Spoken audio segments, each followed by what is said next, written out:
Hola, soy Fredo y este canal es raro. Literalmente después de tantos tipos de videos que he realizado, ahora me da por hablarte de los momentos más críticos de Latinoamérica.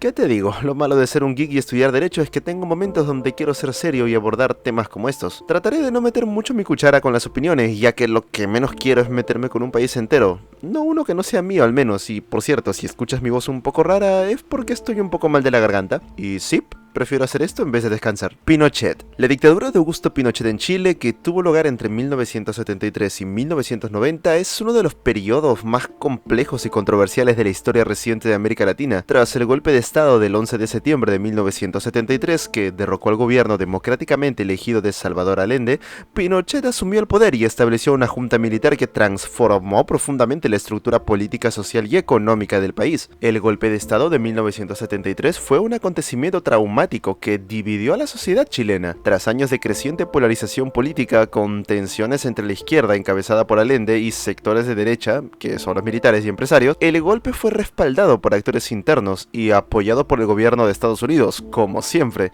que temía la expansión del comunismo en la región. El golpe acabó con la democracia en Chile y estableció un régimen militar que suspendió las libertades civiles y políticas. En sus primeros años de gobierno, Pinochet implementó una serie de medidas represivas que incluyeron detenciones arbitrarias, torturas, desapariciones forzadas y ejecuciones extrajudiciales. Miles de personas fueron víctimas de violaciones a los derechos humanos durante esta etapa. Pinochet implementó también un modelo económico neoliberal que transformó radicalmente la economía chilena, bajo la orientación de economistas conocidos como los Chicago Boys, que habían sido formados precisamente en la Universidad de Chicago. No me miren a mí que yo no les puse el nombre de una banda pop. Se adoptaron políticas como la privatización de empresas estatales, la desregularización de los mercados y la liberalización del comercio. Si bien estas reformas fueron vistas por algunos como una forma de modernizar la economía y promover el crecimiento, también tuvieron efectos sociales negativos. La concentración de la riqueza aumentó y las desigualdades sociales y económicas se ampliaron demasiado, afectando principalmente a los sectores más vulnerables de la población. Las políticas de Pinochet fueron responsables de una fuerte redistribución del ingreso en favor de los sectores más acomodados, mientras que amplias capas de la población experimentaron un empeoramiento de sus condiciones de vida. Todo esto es particularmente recordado por una severa represión política. En los primeros años del régimen, el gobierno militar adoptó medidas autoritarias que incluyeron la creación de centros de detención clandestinos, donde se torturaba opositores políticos y se ejecutaba a quienes eran considerados enemigos del Estado, entre cínicas comillas. Organizaciones de derechos humanos, tanto nacionales como internacionales, denunciaron el uso sistemático de la tortura, la desaparición forzada y, obvio, las ejecuciones que se realizaban. La represión no se limitó a la política, también afectó a la cultura y a la expresión artística. El régimen censuró la música, el teatro y el cine, persiguió escritores, artistas e intelectuales y limitó mucho la libertad de prensa. Las manifestaciones en contra del gobierno fueron reprimidas violentamente y aquellos que se atrevían a desafiar el régimen se enfrentaban a la posibilidad de ser arrestados, torturados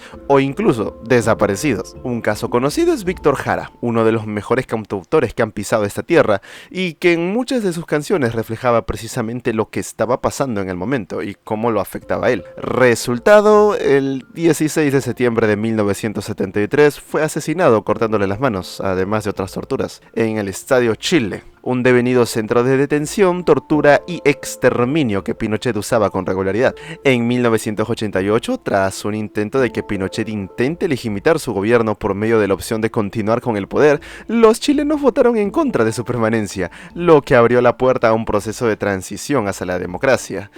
Ay, ay, ay, ironías de la vida, ¿verdad? En 1990, Pinochet dejó el poder, pero mantuvo una serie de privilegios, incluido su cargo como comandante en jefe del ejército hasta 1998. Ay, ay, ay, el muy mal nacido. La transición a la democracia fue un proceso largo y complicado. El legado de la dictadura dejó cicatrices profundas en la sociedad chilena. La cuestión de la reparación de las víctimas de derechos humanos y la memoria histórica se convirtieron en un tema central en la política chilena durante los años posteriores, aunque en la década siguiente se avanzó en el juicio y castigo de responsables de las violaciones de los derechos humanos.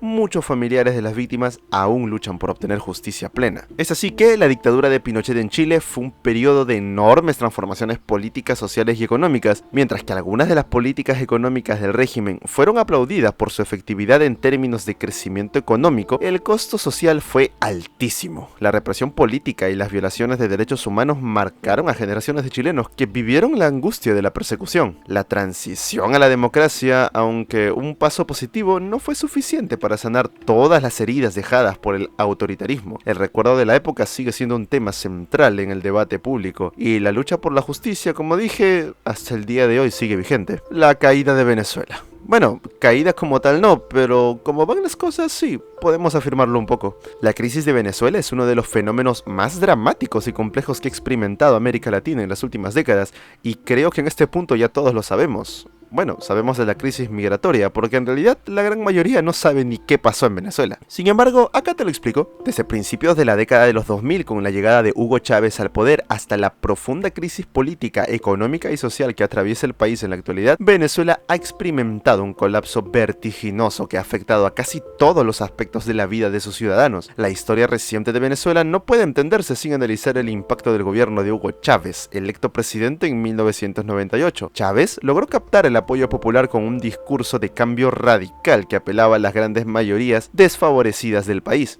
Su propuesta incluía una serie de reformas sociales y políticas que prometían redistribuir la riqueza, combatir la pobreza y consolidar una revolución bolivariana basada en el socialismo del siglo XXI, cosa que después sabríamos que era una patraña. Chávez fue un líder muy carismático que supo movilizar a sectores populares a través de un mensaje antiimperialista, nacionalista y de reivindicación de los derechos de las clases más pobres. Durante sus primeros años en el poder, Chávez contó con un gran apoyo popular gracias a los programas sociales como las misiones, que distribuyeron recursos a sectores vulnerables. Además, el precio del petróleo, principal fuente de ingresos de Venezuela, experimentó un auge, lo que permitió al gobierno financiar proyectos ambiciosos y aumentar el gasto público. Sin embargo, el populismo de Chávez también comenzó a generar un sistema político cada vez más centralizado y autoritario.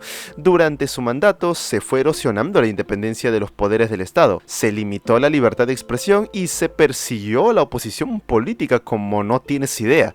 A pesar de los avances en ciertos sectores sociales, la calidad democrática del país se fue deteriorando de a poco, dando paso a un régimen que pronto se caracterizó por su concentración de poder, un dictador en pocas palabras. Una de las principales razones de la caída de Venezuela fue la dependencia extrema de su economía del petróleo, recurso que representaba más del 90% de las exportaciones del país. A lo largo del gobierno de Chávez, la economía venezolana se sustentó en los altos ingresos del mismo, lo que permitió financiar un modelo económico que dependía en gran medida del gasto público y de subsidios masivos. Sin embargo, a partir de 2014, los precios del petróleo literalmente se fueron por el piso, lo que afectó gravemente las finanzas del país. La caída de los ingresos petroleros, sumada a la falta de diversificación de la economía, llevó a un deterioro progresivo de las finanzas públicas. Durante la presidencia de Nicolás Maduro, sucesor de Chávez, la economía venezolana se desplomó aún más. La hiperinflación, que alcanzó niveles históricos, convirtió al bolívar literalmente en inservible.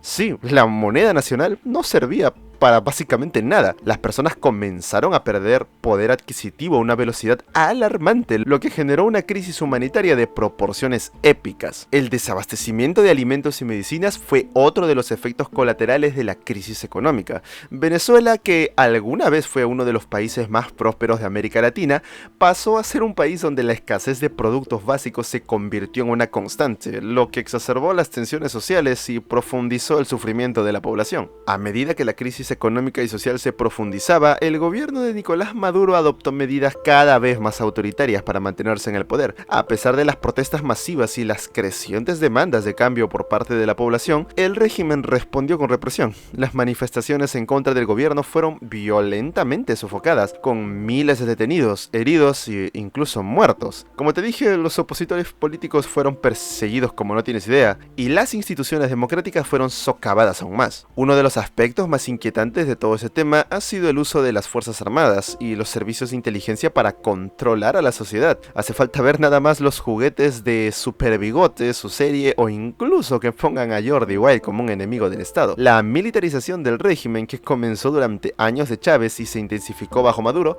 llevó a una situación en la que las instituciones clave del país, como el Poder Judicial, el Poder Legislativo y los medios de comunicación, perdieron su autonomía. El gobierno se aseguró de que la oposición fuera silenciada y marginalizada, y se aferró al poder con el apoyo de un aparato represivo que le permitió mantenerse en el control a pesar de la creciente oposición interna y externa. La crisis en Venezuela ha tenido consecuencias devastadoras para su población. La pobreza extrema se ha incrementado bastante, los servicios de salud colapsaron y millones de venezolanos se vieron obligados a abandonar su país en busca de mejores condiciones de vida. La crisis migrante que hemos presenciado en los últimos años, básicamente. La diáspora venezolana, que ya superó los 7 millones de personas en 2023, se ha convertido en una de las migraciones más grandes de la historia reciente de América Latina. Todo esto ha tenido un impacto significativo en la región, especialmente en países vecinos como Colombia, Brasil y Perú. Mi querido Perú, que ahora hablaremos de él, que han tenido que hacer frente a la llegada de miles de refugiados, que han tenido forzosamente que adaptarse a la llegada de miles de refugiados. Las remesas enviadas por los venezolanos exiliados también se han convertido en una fuente importante de ingresos para muchas familias dentro del país, que enfrentan dificultades extremas para sobrevivir. Básicamente, si alguien no les envía dinero, se mueren. La caída de Venezuela no solo ha sido un proceso interno, sino que también ha estado marcada por la intervención de actores internacionales. La comunidad internacional, en su mayoría, ha condenado el autoritarismo del régimen de Maduro y ha implementado sanciones económicas y diplomáticas, especialmente desde Estados Unidos y la Unión Europea. Sin embargo, estas sanciones no han logrado un cambio de régimen, y algunos analistas argumentan que, lejos de debilitar al gobierno de Maduro, han tenido el efecto de reforzar su retórica antiimperialista y aumentar el sufrimiento de la población. Todo esto es un fenómeno bastante complejo, el cual he hecho el intento de resumírtelo de la mejor manera para que no batalles tanto en pensarlo. Un fenómeno que es una combinación de factores políticos, económicos y sociales. El modelo socialista de Hugo Chávez, sumado a la caída de los precios del petróleo y a una gestión económica errática bajo Nicolás Maduro, desencadenó una crisis humanitaria y económica sin precedentes en la historia moderna de Venezuela. La represión política y el autoritarismo de Maduro, junto con la migración masiva de venezolanos, han hecho de este proceso un desastre, tanto a nivel nacional como a nivel internacional. A pesar de que hoy en día parece haber ciertas esperanzas con cosas como que ya se está ofreciendo recompensas por la cabeza de Maduro, la solución a la crisis venezolana sigue siendo incierta y su futuro permanece en la cuerda floja. En este punto es difícil de saber si el régimen está lleno de payasos ajenos a la realidad o simplemente están en un punto de aparentar ser idiotas para que nadie vaya a molestarlos. El clásico de no voy a la cárcel porque estoy loco. Perú y el terrorismo. El terrorismo en Perú durante las décadas de 1980 y 1990 constituye uno de los capítulos más sombríos de la historia contemporánea del país, mi país. Durante este periodo, dos grupos insurgentes, Sendero Luminoso y Movimiento Revolucionario Tupac Amaru, por sus siglas MRTA, protagonizaron una violencia sistemática que dejó miles de muertos y desplazados, y obviamente desestabilizó profundamente el orden político y ni qué decir de todo el aspecto social del país. Todo esto obviamente no surgió de manera aislada, sino que fue el resultado de una serie de factores históricos, sociales y políticos que se combinaron a lo largo del tiempo. En la década de 1970, el país atravesaba una situación de fuerte desigualdad económica, con una brecha cada vez mayor entre las élites urbanas y la población rural, especialmente en las zonas andinas. La pobreza, el analfabetismo y la falta de acceso a servicios básicos fueron factores que alimentaron el descontento de amplios sectores de la población. Además, la crisis política que se vivió en la década de 1980, junto con el debilitamiento de las instituciones democráticas, favoreció la proliferación de grupos armados. El sistema de justicia era percibido como corrupto e ineficaz, y muchos sectores de la sociedad, particularmente en el campo, comenzaron a ver en las luchas insurgentes una vía para cambiar el status quo. En este contexto se produjeron dos fenómenos clave: la aparición de Sendero Luminoso y los emerretistas. Sendero Luminoso, fundado en 1980 por Abimael Guzmán, un filósofo de ideología maoísta, fue el grupo terrorista más brutal y devastador de este periodo. A diferencia de otros movimientos guerrilleros de la época, Sendero adoptó una estrategia de guerra total, basada en la idea de una revolución proletaria violenta para derrocar al sistema capitalista y, obviamente, el Estado peruano. Con esto presente, la organización, que inicialmente comenzó su lucha en la región andina, pronto se expandió hacia otras zonas del país. país. El grupo adoptó una táctica de terrorismo indiscriminado que incluyó atentados suicidas, secuestros, asesinatos de civiles, militares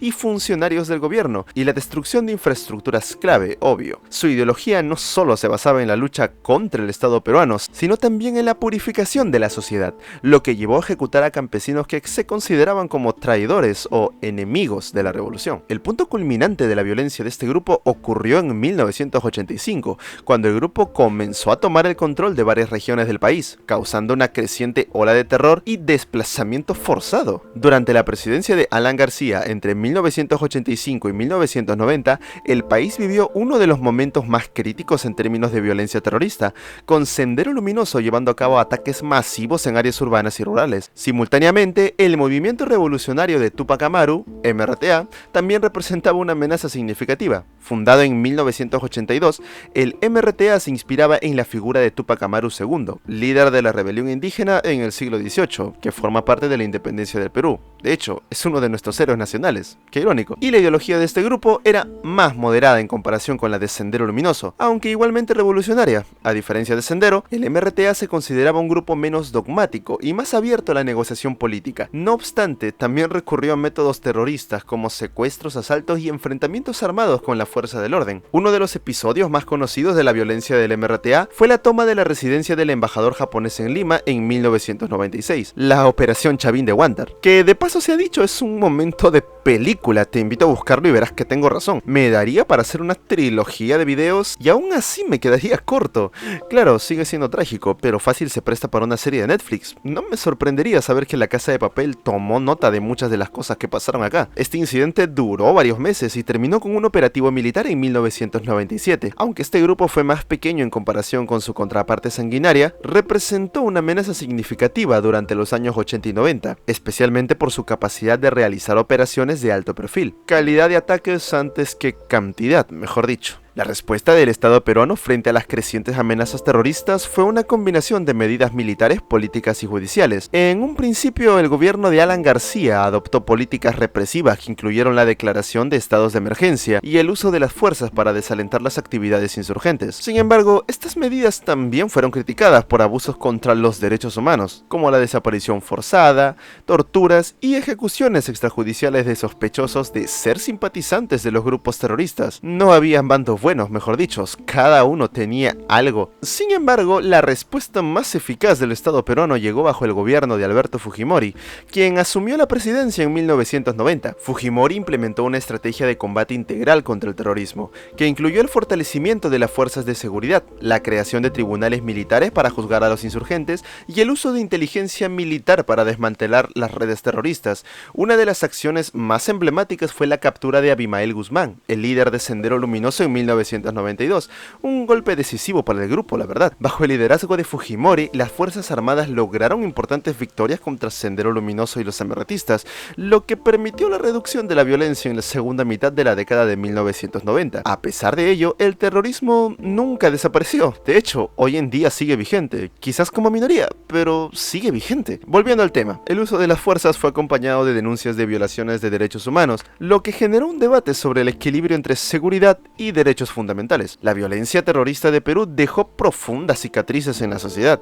Se estima que durante los años 80 y 90 el conflicto dejó alrededor de 70.000 muertos, la mayoría de ellos civiles. Millones de personas fueron desplazadas y se produjo una devastación en muchas regiones rurales del país. La violencia también tuvo un impacto negativo en el desarrollo económico y social, ya que las áreas afectadas por los grupos terroristas experimentaron un estancamiento en su crecimiento y desarrollo, cosa visible incluso hoy. Además, la crisis política y la polarización generada por el terrorismo contribuyeron a un ambiente de desconfianza y miedo que aún persiste en algunos sectores de la sociedad peruana. Las secuelas de la violencia y la represión continúan siendo un tema de debate y reflexión, con algunos grupos sociales que reclaman justicia por las víctimas de los tres bandos, tanto de los grupos terroristas como de las fuerzas del orden. Aunque el Estado peruano, bajo el liderazgo de Alberto Fujimori, logró reducir considerablemente la amenaza terrorista, las secuelas del conflicto continúan siendo un tema sensible. Basta ver los comentarios comentarios de la gente en internet cuando se toca el tema. La cantidad de sobrenombres que se forman es brutal, y de hecho muchos de ellos, a pesar de haber vivido en la época, hablan desde la ignorancia. Gente que pone sus vivencias e interpretaciones de las mismas como verdades absolutas sin ver el panorama de cómo verdaderamente era la situación. Esto ha degenerado a que hoy en día a muchos profesores del campo les sigan llamando terroristas. Si tienes una crítica al gobierno, sea constructiva o no, eres tildado de terruco. Si estás a favor de lo que pasa en el gobierno, eres tildado de fujimorista. Lo que es otra cosa, endiosar al chino Fujimori. Tiene sus cosas buenas, ¿ok? Pero endiosarlo... se han formado diferentes bandos y lo peor, cada vez hay más. Es como te digo, se habla desde la ignorancia. Todo esto que acabas de escuchar, si bien es cierto, es producto de que me gusta estudiar, solo me tomó un día al menos tener el panorama general superficial. Y si yo tengo ese día para estudiar la historia de mi país, estoy seguro que mis compatriotas también. Si es que no empiezan a decir que hay una reescritura de la historia por algún ministerio, como en la obra de 1984. En fin, como te digo, hoy en día las consecuencias siguen vigentes y la paranoia colectiva cada vez significa un problema mayor. Volviendo al tema de los profes, por ejemplo, muchos eran obligados, les guste o no, a favorecer a Sendero Luminoso. De lo contrario, eran amenazados con la muerte de sus familiares o ser torturados, hasta la muerte también. Por eso el estereotipo de que los profesores son terrucos, terroristas, ya que muchos presenciaron la ayuda, mas no la amenaza por detrás. Lo cual obviamente no quita que sí hubieran profes a favor por voluntad, pero con las cosas que pasaban, te aseguro que era una minoría. Vuelvo y repito, es cuestión de saber el panorama completo y, obvio, crear una opinión en base a estudiar la historia de tu patria. Pero dile eso al peruano equivocado y verás cómo la charla se hace larga y quizás llena de ira. Viendo cómo van las cosas actualmente en mi país, rezo que por favor no suceda un episodio así de nuevo, menos cuando aún no superamos la última. Y bueno, esto ha sido todo, espero que te haya gustado el video. Nos estaremos viendo en la próxima ocasión. No te olvides que tengo redes sociales, porque si quieres mentarme la madre de alguna de las cosas que he dicho, tenemos un grupo de WhatsApp en descripción y suscríbete para más videos así. Si este formato te ha gustado, por favor déjalo bien en claro en la caja de comentarios con un like. Eso ayuda al algoritmo y obviamente eso me indica que quieres más videos de este estilo. Nos vemos. El desabastecimiento de alimentos y medicinas fue otro de los efectos. ¡Ay, maldita moto! Tienes que pasar justo ahora. Los chilenos votaron en contra de su permanencia. Ironías de la vida. Lo que abrió la puerta de un proceso... ¡Qué mierda! Protagonizaron una violencia sistemática que dejó... ¡Ay, carro de mierda! ¡Ay, coño, maldito carro! ¡Ay, carro de mierda! ¡Ay, perro ladre encima! ¡Ay, perro de mierda! La violencia